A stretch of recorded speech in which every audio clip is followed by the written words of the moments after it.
Bonjour, c'est Ursule encore. On est le 25 octobre 2022. Alors, je viens sonner la trompette une troisième fois aujourd'hui et je viens proclamer le retour de notre Seigneur Jésus-Christ. Soyons tous bénis. Amen. Et soyons persévérants. Amen. Dans l'épreuve. Les temps dans lesquels nous sommes sont des temps vraiment très difficiles. Et je viens nous encourager à apprendre à fermer nos portes. Amen. Tu es une maison. La Bible dit que tu es le temple du Saint-Esprit. Tu es une maison. Ok? En plus d'être une maison, tu es en charge de plusieurs autres maisons si tu as des enfants. Alors, non seulement tu es appelé à garder ta maison qui est ton corps, tu es appelé à veiller sur la maison de tes enfants, tu es aussi appelé à garder la maison, c'est-à-dire la concession de la famille. C'est-à-dire papa, maman, tout le monde. Alors, c'est important qu'il y ait toujours quelqu'un à la brèche pour prier. Jésus-Christ, il intercède pour nous, mais il faut qu'on lui donne des sujets, n'est-ce pas? Les anges sont là pour nous garder, mais il faudrait que nous-mêmes on ouvre la bouche, qu'on combatte dans l'équipe, amen, l'équipe que Dieu a mise de côté pour nous. Mais si on est plutôt ignorant de tout ce qui se passe, des lois de la nature par exemple, alors il y a vraiment des obstacles, il y aurait des obstacles sur notre chemin, si on est ignorant des lois de la nature. Exemple, tu sais que si tu laisses tomber une balle, si tu lances une balle en l'air, elle va tomber. Elle ne va pas continuer son chemin, elle va tomber. Et tu sais que si tu as un œuf et que tu tiens à cet œuf-là, tu ne vas pas le lancer en l'air parce que tu sais que quand il va tomber, l'œuf sera brisé. Amen. C'est un peu ça. Alors, dans cette situation de lutte de la lumière contre les ténèbres, dans cette situation où nous sommes appelés à nous sanctifier, à nous extirper de tout ce qui est ténèbres là, il est important qu'on connaisse les lois de la nature, il est important qu'on les mette en pratique, il est important qu'on se comporte d'une certaine manière pour avoir le maximum de lumière. Amen. Par exemple, Dieu dans sa parole, nous a donné la liste des animaux, des oiseaux, des choses qu'on peut manger ou qu'on ne pourrait pas manger. Alors, si toi tu dis que non, Jésus-Christ m'a sanctifié, c'est pas grave et tout, et que tu te mets à manger ton porc, ok, tu manges ton porc. Mais le problème est que en mangeant le porc, Dieu a déjà dit que le porc est un animal impur. Alors, si tu te mets à manger le porc, qu'est-ce que tu es en train de faire? Tu es en train de donner à ton corps des inputs qui sont impurs. Puisque le porc, ça entre dans ton corps. Okay? Tu donnes à ton corps quelque chose qui est souillé. Alors, ça va aller dans les parties, les reins vont travailler et tout. Et le sang que tu vas recevoir ce sang avec un ADN souillé. Et tu es corps, âme et esprit. Alors, ça veut dire que l'énergie que tu devras dépenser pour retrouver la lumière que tu avais avant que tu manges ce porc-là, ce sera une quantité considérable. Parce qu'il faut que tu évacues cette énergie négative-là, ce stock d'énergie négative-là que tu as pris par la nourriture. Et bon, on ne sait pas c'est quoi la quantité. Et finalement, c'est mieux de ne pas se souiller. C'est ça, au fait, l'histoire. Alors, c'est des petites choses comme ça que je viens te donner pour te dire, c'est mieux de fonctionner avec ce que Dieu t'a donné. Amen. Si Dieu te dit, par exemple, que le rat, c'est un animal impur, ne dis pas, oh non, moi j'aimerais tellement manger du rat parce que je me suis habitué à manger du rat, j'ai grandi en mangeant du rat et puis... Donc voilà des choses comme ça que on est appelé à observer. Et il y a par exemple, manger du fromage, c'est bien, n'est-ce pas? Mais tu ne peux pas en même temps manger du fromage et en même temps manger de la viande de chèvre, par exemple. Exemple, ton fromage, c'est un fromage de chèvre. Le fromage de chèvre, il est souvent bon, là. Il a ce petit goût, là. Ce petit goût de chèvre, là, de bouc, là. C'est-à-dire, vous voyez l'odeur du bouc, là. Il y a une odeur comme ça. La chèvre, elle a son odeur à elle. Alors, tu manges ce fromage-là, tu es content. Mais le problème est que si tu avais tué la chèvre, il n'y aurait pas de fromage. Alors, qu'est-ce que Dieu est en train de dire? Il est en train de dire que tu ne peux pas en même temps manger du fromage et en même temps tuer l'animal. Alors, tu fais un choix. Et une fois que tu as choisi de garder l'animal en vie, alors, voilà, tu marches donc selon le principe de vie, n'est-ce pas? Tu gardes la vie de l'animal pour que l'animal te donne du lait, pour qu'il te donne du fromage. Amen. C'est toi qui vas fabriquer le fromage, mais l'animal va te donner du lait. Amen. Un autre principe que je viens de te partager, c'est le principe de la voix des anges et la voix des démons. Ok? Et bon, excusez-moi. La voix des anges et la voix des démons, c'est la voix des lumières et la voix des ténèbres. Dieu nous a fait, il nous a créés pour qu'on puisse marcher avec les anges.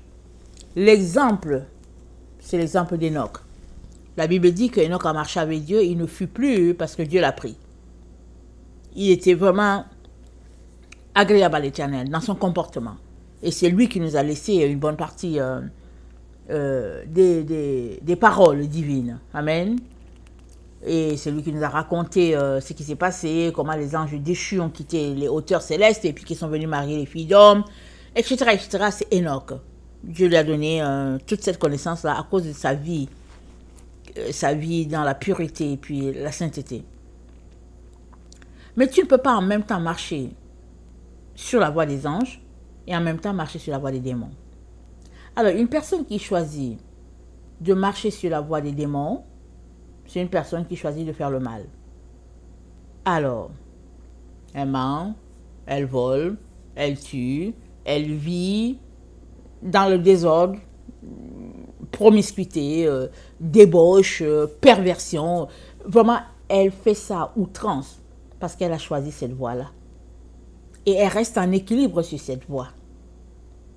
Mais toi qui as choisi la voie de la lumière, la voie des anges, tu ne peux pas marcher, tu ne peux pas pratiquer ce qui se passe sur cette voie-là. Sur la voie des anges, c'est la bonté, c'est la pureté, c'est la sainteté, c'est une façon de faire, c'est des pratiques de prière, c'est des pratiques d'intercession, c'est des principes de ne pas beaucoup parler, tout ça. Donc, tu es appelé à avoir une certaine éducation pour toi-même. Tu es appelé à te garder dans le strict, sur le chemin strict, sans déroger. Amen. Ça, c'est les principes de vie. Alors, quand tu intègres ça dans tes pensées, c'est fini, c'est intégré. Si bien que, s'il arrive que quelqu'un veut te pousser à aller au bar, c'est-à-dire que ce sera du tic au tac, tu vas dire, mais non, moi j'ai choisi de marcher sur la voie des lumières, la voie des anges. Je ne peux pas aller sur la voie des démons. Et etc. Et c'est comme ça que tu bâtis ta vie. Amen. Alors, on a ce principe-là qu'on nous a appris à l'école. C'est dit, prévenir vaut mieux que guérir. Amen. Et ça, c'est une vérité qui est là pour tout un chacun. Si tu veux marcher sur la voie des anges, c'est-à-dire marcher proche de Dieu, tu es appelé à pratiquer prévenir vaut mieux que guérir. Et tu préviens comment? Tu passes ta vie à prier. Tu te lèves tôt le matin, tu pries. Tu as des horaires dans la journée pour prier. Tu as un programme de prière. Parce que pendant que tu pries, tu es en train de barricader ta maison. Amen. Pendant que tu pries, tu es en train de protéger ta maison. Mais si tu fais partie de ceux qui ne prient pas, qui sont là, quand l'attaque vient, c'est difficile. Parce que c'est maintenant que tu cours pour essayer de fermer les portes, les fenêtres. Alors que si tu as pris l'habitude de prier à des heures et d'une manière spécifique, pendant que tu pries, tu fermes les fenêtres, les portes, les trous, et tu fermes. Alors, applique dans ta vie, s'il te plaît, le principe de prévenir vaut mieux que guérir. Prends les psaumes 23, 27, 91, 51, 103, Proverbe 4, 8, Ésaïe,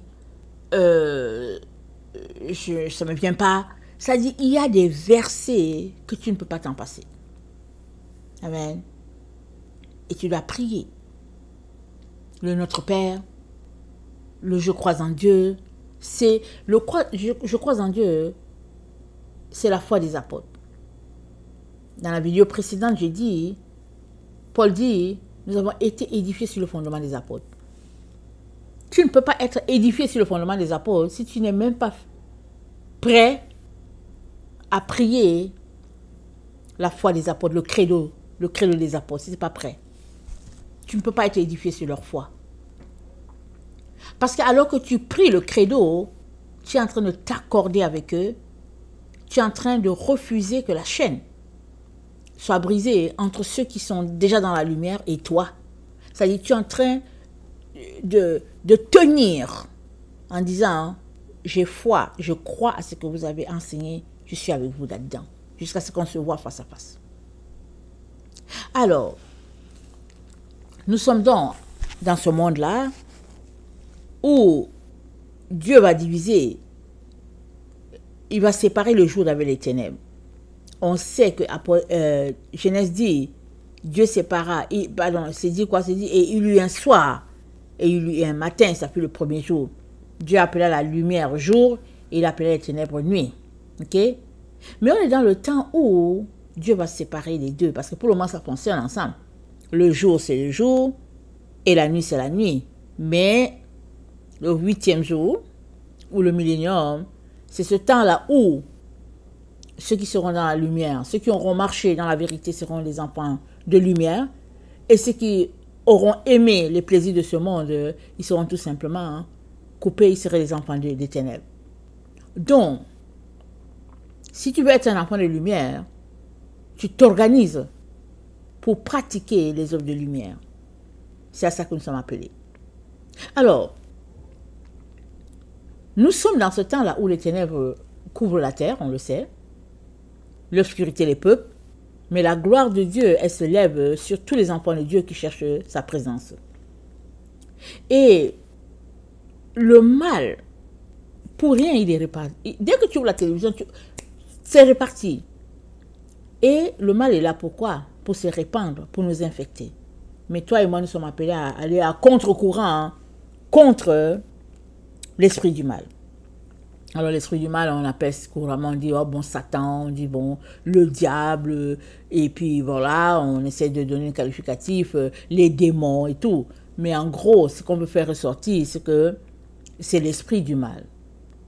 Et Satan, donc, je dis, c'est l'adversaire, voilà, c'est l'adversaire. C'est celui qui t'oppose. Il ne veut pas que tu sois dans la lumière. Et la Bible dit, Satan se déguise en ange de lumière. Il se fait passer pour quelqu'un qui a la lumière, mais non, il est l'esprit du mal. Et tu as besoin, toi, en tant qu'enfant de Dieu, de ne pas t'accorder avec l'esprit du mal. Tu n'es pas, comment on appelle ça, ne perds pas ton temps à parler avec Satan. Il y en a qui passent leur temps à bavarder vide, ils parlent tout seuls. Ne passe pas ton temps à être en communion avec lui à travers les différents médias. Ne passe pas ton temps à l'élever par le fruit de tes lèvres. Alors, il y a plein de petites choses comme ça que tu dois faire ou bien que tu ne devrais pas faire. Alors, si on lit Siracide, ça c'est la Bible d'Octobre, Siracide 18 nous dit ceci, le verset, attendez, Siracide 18, le verset 30. Attendez, je vais prendre ma Bible en main. Siracide 18, le verset 30, ça dit ceci. Ne te laisse pas entraîner par tes désirs et refrène tes convoitises. Si tu t'accordes la satisfaction de tes désirs, cela fera de toi la risée de tes ennemis. Pourquoi? Parce que en marchant selon tes désirs, tes ennemis vont se moquer de toi. Amen, ils vont se moquer. Puisque tu t'affiches comme un enfant de Dieu, tu ne peux donc pas céder à tes désirs. Ils vont se moquer par derrière. ils vont se dire c'est bien fait. Parce que eux, ils marchent selon leurs désirs, ils n'ont aucun problème. Mais c'est toi qui ne veux pas marcher selon tes désirs. C'est toi qui dis que tu es enfant de Dieu. Il est donc très important que tu te gardes de céder. Ne mets pas ta joie dans une vie de plaisir et ne t'oblige pas à faire les frais. Ne t'appauvris pas en festoyant avec de l'argent emprunté, alors que tu n'as rien dans ta bourse. Vous voyez, c'est des principes de vie, des choses qu'on ne fait pas. Sirach 19. L'ouvrier buveur ne s'enrichit pas. Celui qui méprise les petites choses, peu à peu tombera. Amen. Celui qui méprise les petites choses, peu à peu tombera. Ne passe pas ton temps à boire. Le vin et les femmes égarent les hommes intelligents. Celui qui fréquente les prostituées devient de plus en plus téméraire. La putréfaction et les vers, tel sera son lot, et sa témérité causera sa perte. Des principes de vie. Celui qui fréquente des prostituées devient de plus en plus téméraire. C'est une voie que tu dois éviter. Tu peux pas marcher sur cette voie-là.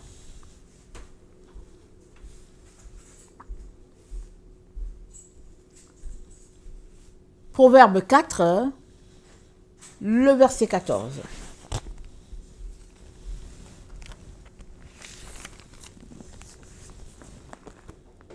Proverbe 4, le verset 14. Ça dit ceci. N'entre pas dans le sentier des méchants et ne marche pas dans la voie des hommes mauvais. Évite-la, n'y passe point. Détourne-t'en et passe outre, car ils ne dormiraient pas s'ils n'avaient fait le mal. Le sommeil leur serait ravi s'ils n'avaient fait tomber personne. Car c'est le pain de la méchanceté qu'ils mangent, c'est le vin de la violence qu'ils boivent. Donc, ne marche pas dans les voies des hommes mauvais. Détourne-toi d'eux. Laisse-les dans leur méchanceté. Éloigne-toi, ne marche pas avec eux. Proverbe 6. Le verset 12. L'homme pervers, l'homme inique, marche la fausseté dans la bouche. Il cligne des yeux, parle du pied, fait des signes avec les doigts. La perversité est dans son cœur. Il médite le mal en tout temps. Il excite les querelles. Aussi sa ruine arrivera-t-elle subitement. Il sera brisé tout d'un coup et sans remède. Amen. Il y a 6 choses que l'Éternel est, et même 7 qu'il a en horreur. Les yeux hautains, la langue menteuse, les mains qui répandent le sang innocent, le cœur qui médite des projets iniques, les pieds qui se hâtent de courir au mal, le faux témoin qui dit des mensonges, et celui qui excite des querelles entre frères. Éloigne-toi. Amen. Éloigne-toi de ces gens de personnes-là. Ferme ta bouche et puis reste loin d'eux. Ne marche pas avec eux. Même si vous êtes dans la même maison, ne marche pas avec eux. Éloigne-toi. Va-t'en. Laisse-les sur leur chemin.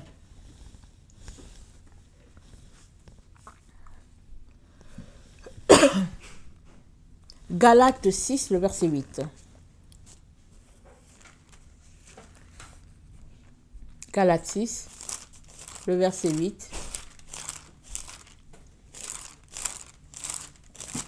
Ah, Galates 6, le verset 8.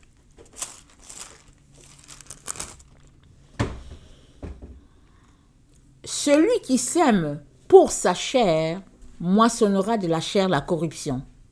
Mais celui qui sème pour l'esprit moissonnera de l'esprit la vie éternelle. Alors, que veux-tu dans la vie? Veux-tu la vie éternelle? Alors, sème pour l'esprit. Parce que si tu dépense ton énergie à s'aimer pour la chair, tu récolteras la corruption. Ton corps sera détruit et il ne ressuscitera pas. Amen.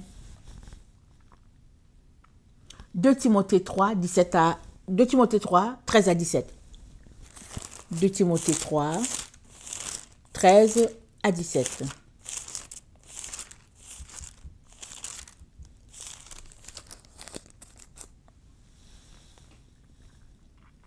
Mais les hommes méchants et imposteurs avanceront toujours plus dans le mal, égarant les autres et égarés eux-mêmes.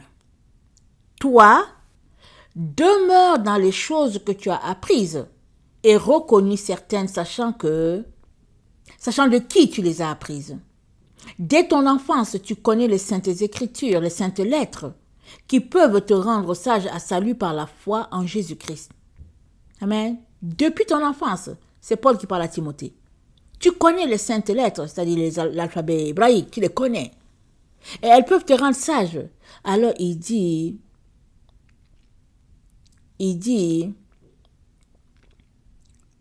éloigne-toi, demeure dans la parole de Dieu. Éloigne-toi de tout ce qui peut te détourner.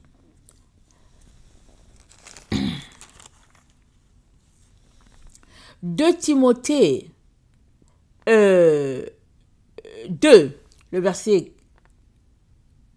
14. Rappelle ces choses en conjurant devant Dieu qu'on évite les disputes de mots qui ne servent qu'à la ruine de ceux qui écoutent. Les disputes de mots, ça ne servent qu'à la ruine de ceux qui sont là-dedans en train de discuter, en train de parler de politique, de Paris Saint-Germain, des histoires futiles. Sors de là. Sors de là. Ça ne contribue qu'à leur ruine. Le verset 15 dit, « Efforce-toi de te présenter devant Dieu comme un homme éprouvé, un ouvrier qui n'a point à rougir, qui dispense droitement la parole de la vérité. Évite les discours vains et profanes, car ceux qui les tiennent avanceront toujours plus dans l'impiété, et leur parole rongera comme la gangrène. » Alors ici c'est dit, efforce-toi de te présenter devant Dieu. Dans d'autres versions, sur les versions en anglais, c'est dit, efforce-toi d'étudier la parole de Dieu, afin que Dieu t'éprouve, afin que Dieu te juge, apte à avoir plus. C'est dit, efforce-toi à étudier. Fais tout pour être approuvé par Dieu, alors que tu prends du temps pour assimiler les saintes écritures. Amen. C'est comme ça que tu vas fermer la porte de ta maison aux démons, aux esprits méchants.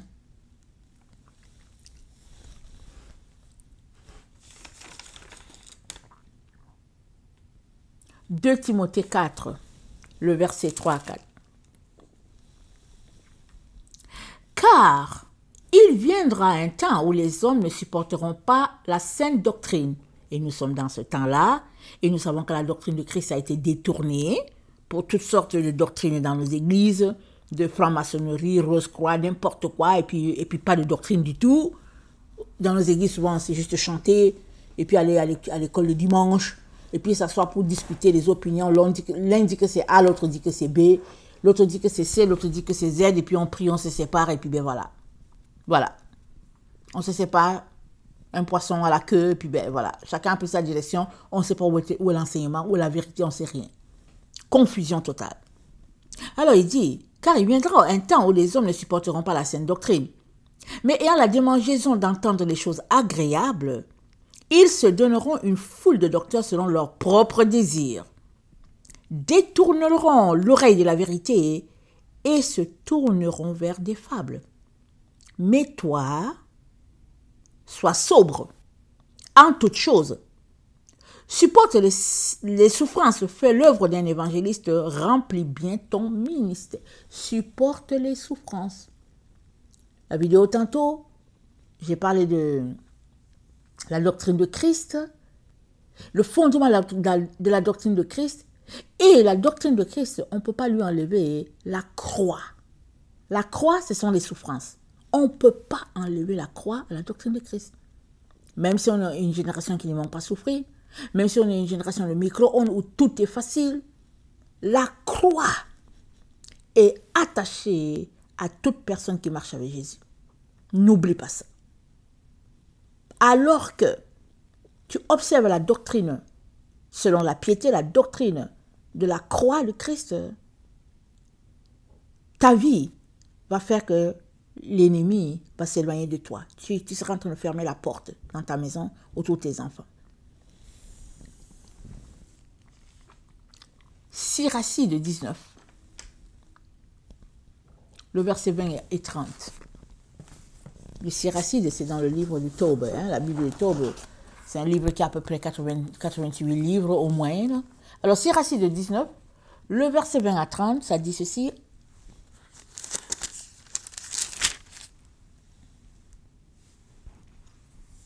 Toute sagesse est crainte du Seigneur. En toute sagesse, il y a la pratique de la loi. Mais la science du mal n'est pas la sagesse. Le conseil des pécheurs n'est pas de la prudence.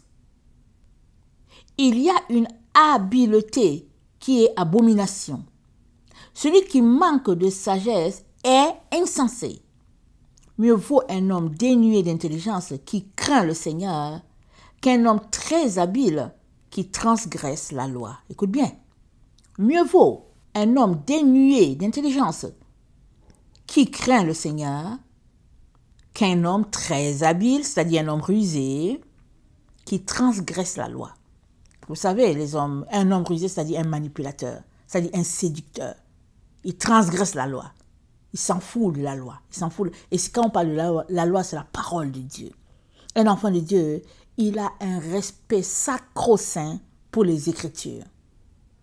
Mais un qui n'est pas enfant de Dieu, qui est enfant du diable, excusez-moi le terme, il s'en fout.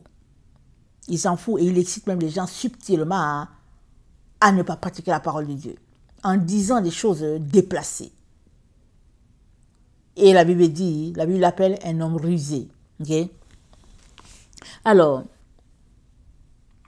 il y a une habileté minutieuse qui peut conduire à l'injustice, et tel agit frauduleusement pour établir son droit.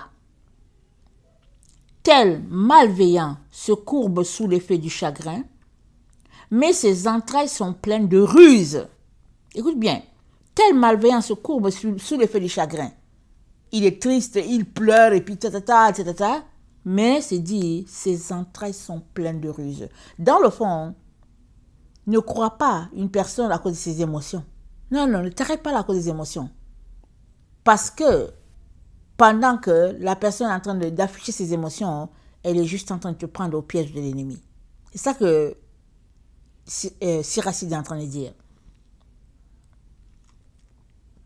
Et quand nul n'y prend garde, il l'emporte sur toi. Ça, c'est vraiment un vrai manipulateur. Tel ne s'abstient pas de pécher par manque de force et fera le mal dès qu'il en trouvera l'occasion. À son aspect, on reconnaît un homme. À l'air du visage, un homme sensé. L'habillement d'un homme, son rire, sa démarche révèle ce qu'il est. Et c'est vrai. Même si aujourd'hui, on essaie de camoufler les choses, l'habillement d'une personne, sa démarche, sa façon de rire, sa façon de faire, te révèle qu'il y a quelque chose ici. Il y a quelque chose. Il y a des gens qui rient pour attirer l'attention. Tout ce qu'ils font, c'est qu'on les regarde. Il est en train de te dire, je suis un rusé, je suis un manipulateur.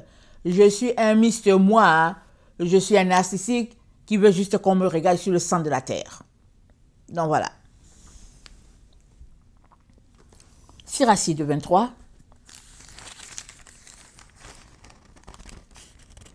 Verset 16. Siracide 23, le verset 16.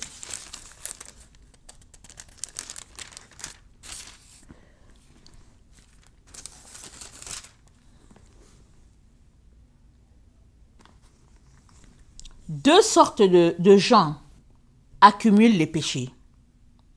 Et la troisième s'attire la colère. Une passion ardente qui flambe comme du feu. Elle ne s'éteindra pas qu'elle ne soit consumée. L'homme qui livre à l'impureté la chair de son corps, qui n'a de cesse que le feu ne le brûle, à l'homme impudique toute pâture est bonne. Il ne s'en lassera pas avant qu'il ne soit mort. Question de dire que quelqu'un qui est porté dans les choses de la chair, là, il va juste arrêter ça le jour qu'il va mourir parce qu'il aime ça, son corps aime ça. Dans l'impudicité, la saleté, tout ça là. Il ne va arrêter que le jour, c'est-à-dire que c'est la mort qui va faire qu'il va sortir de là. Pourquoi est-ce que l'auteur dit ça? C'est parce que les choses de la chair, ça conduit à la mort. Tant que tu ne détestes pas les choses de la chair va continuer de t'entraîner sur le chemin de la perversion. Or, en tant qu'enfant de Dieu, tu ne peux pas marcher sur ce chemin-là.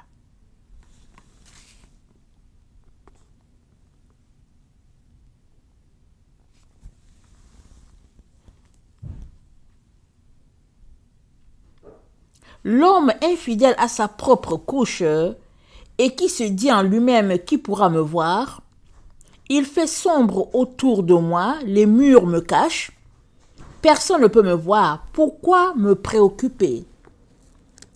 Le Très-Haut ne prendra point note de mes péchés.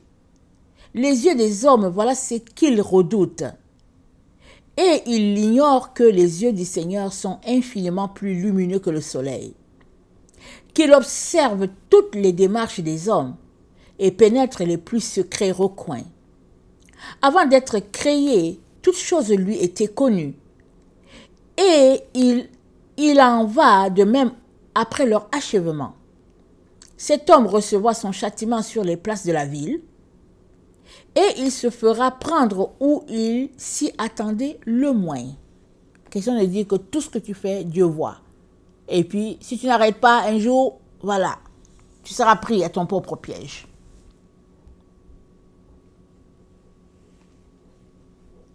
Proverbe 24, le verset 15.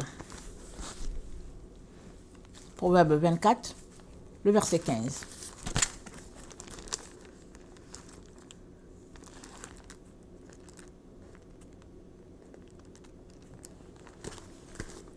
Proverbe 24, le verset 15, ça dit ceci. Ne tends pas méchamment des embûches à la demeure du juste, et ne dévaste pas le lieu où il repose, car 7 fois le juste tombe, et il se relève. Mais les méchants sont précipités dans le malheur. Ne te réjouis pas de la chute de ton ennemi, et que ton cœur ne soit pas dans l'allégresse quand il chancelle. De peur que l'Éternel ne le voie, que cela ne lui déplaise, et qu'il ne détourne de lui sa colère. Ne t'irrite pas à cause de ceux qui font le mal. Ne porte pas envie aux méchants, car il n'y a point d'avenir pour celui qui fait le mal. La lampe des méchants s'éteint. Quelle vérité! Il n'y a pas d'avenir pour celui qui fait le mal. Parce que l'avenir, c'est quoi? C'est une vie éternelle. Alors celui qui fait le mal, Dieu le laisse vivre longtemps, hein, parce que Dieu espère qu'il va se repentir. Mais un jour vient sa mort, et puis c'est fini pour lui. Alors que toi, Dieu t'a promis la vie éternelle. Donc n'envie pas le méchant. Prie seulement, et prie que la personne puisse changer, et prie que le Seigneur te protège. Amen.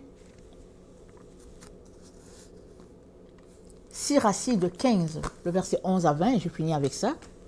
Siracide 15, le verset 11 à 20.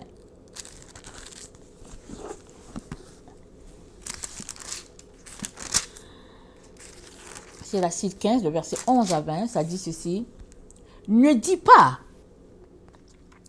c'est à cause du Seigneur que je me suis écarté, car ce qu'il déteste, il ne le fait pas. Ne dis pas, lui-même m'a égaré, car il n'a que faire du pécheur. Il y a des gens qui disent qu'ils sont dans le péché à cause de Dieu. Donc Siracide te dit, ne dis pas que c'est Dieu qui t'a égaré. Il dit non, ne dis pas ça. Il dit, ne dis pas que c'est à cause du Seigneur que je suis dans cette situation. Il y a beaucoup de gens qui disent ça, que ah non, mais c'est Dieu qui m'a plongé dans ça. Et oui, Dieu. Voilà, il dit, ne dis pas ça. Le Seigneur déteste toute abomination. On ne peut à la fois s'y abandonner et le craindre. Quelle vérité.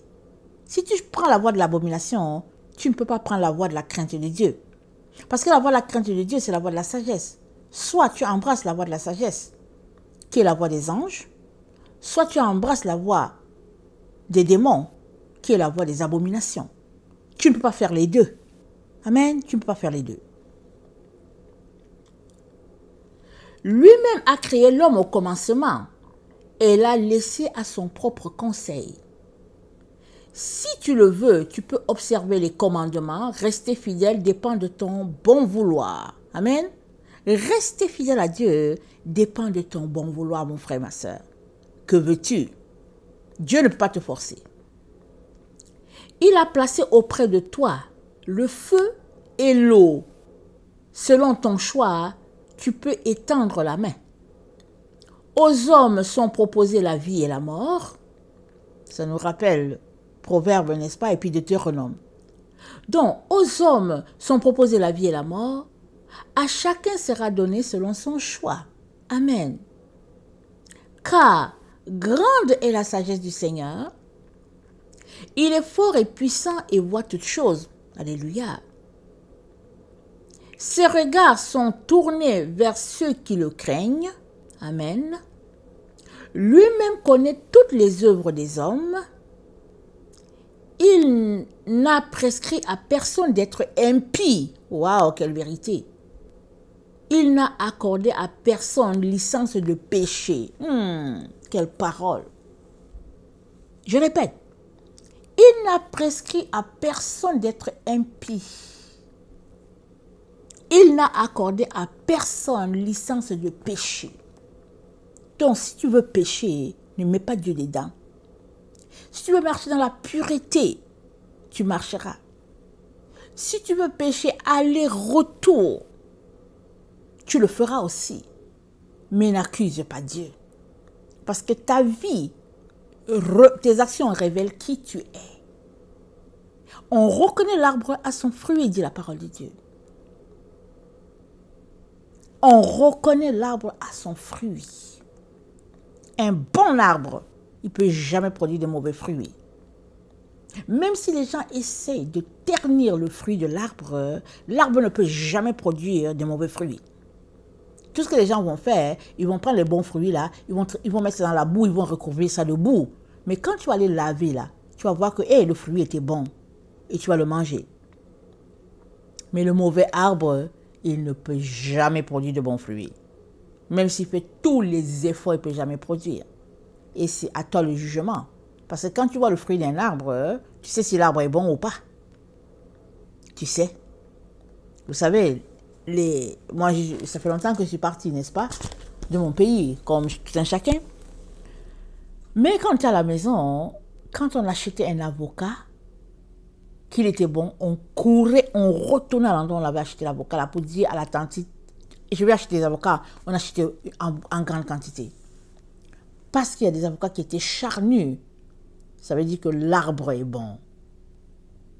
Et il y a d'autres avocats, c'est liquide. Quand tu le manges, tu as l'impression que la chair de l'avocat est à part et puis l'eau est à part, c'est-à-dire le liquide qui est dedans. Mais il y a d'autres là, quand tu manges l'avocat là, tu as l'impression que c'est du beurre là. Alors on dit, on retourne à l'endroit où on a pris cet avocat là. Parce que l'avocatier, c'est lui qui a donné ces avocats charnus là. Alors on sait si bien réfléchir quand il s'agit des fruits, quand il s'agit des manguiers, le manguier et puis ses mangues, la poire et puis avec son arbre et tout ça. Mais on dirait que quand on vient aux humains, on essaye de justifier, de colmater les brèches pour dire oh non, non, au fait, il est bon, il est bon. Oh non, non, il est mauvais, il est mauvais. Mais non, Dieu dit, l'arbre, tu le reconnais aux fruits. Si tu veux être un bon arbre, il y a des principes de vie que tu es appelé à observer et tout est dans la Bible.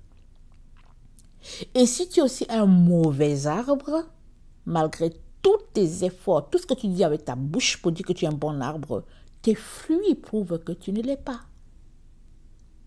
Et le Seigneur nous appelle à la repentance. Que ceux qui sont de bons arbres font tout pour garder leurs fruits de bonne qualité, et ça demande une relation avec le Seigneur, et que ceux qui sont en train de produire les fruits de mauvaise qualité fassent tout pour changer l'ADN de leur arbre. Et c'est là aussi, ça demande que tu puisses bâtir ta relation avec le Seigneur. Mais tu ne peux pas être en même temps un arbre qui produit de bons fruits et un arbre qui produit de mauvais fruits. Ça n'existe pas dans la maison de Dieu. Ça existe juste avec le diable qui a dit à Ève de manger l'arbre de la connaissance du bien et du mal. Mais à toi et à moi, Dieu a dit de manger l'arbre de vie. Amen. Et à l'arbre de vie, c'est tout ce qui vient du Père. C'est manger les fruits qui nous donnent la lumière, qui nous donnent l'énergie, qui nous donnent d'être en communion étroite avec Dieu. Amen. Que le Seigneur bénisse sa parole et que nous puissions nous déployer, nous dépenser pour bâtir notre arbre, de telle sorte que quand viendra le moment de produire des fruits, il produise des fruits de bonne qualité, que tout le monde puisse manger et que tout le monde aimerait manger, et des fruits après lesquels tout le monde va courir pour dire cet arbre-là, c'est bon, c'est bon, c'est bon, c'est bon. Amen. Que le Seigneur bénisse sa parole. Je vous aime beaucoup et Dieu davantage. Maranatha, Jésus revient. Amen et amen. Soyez bénis. Alléluia.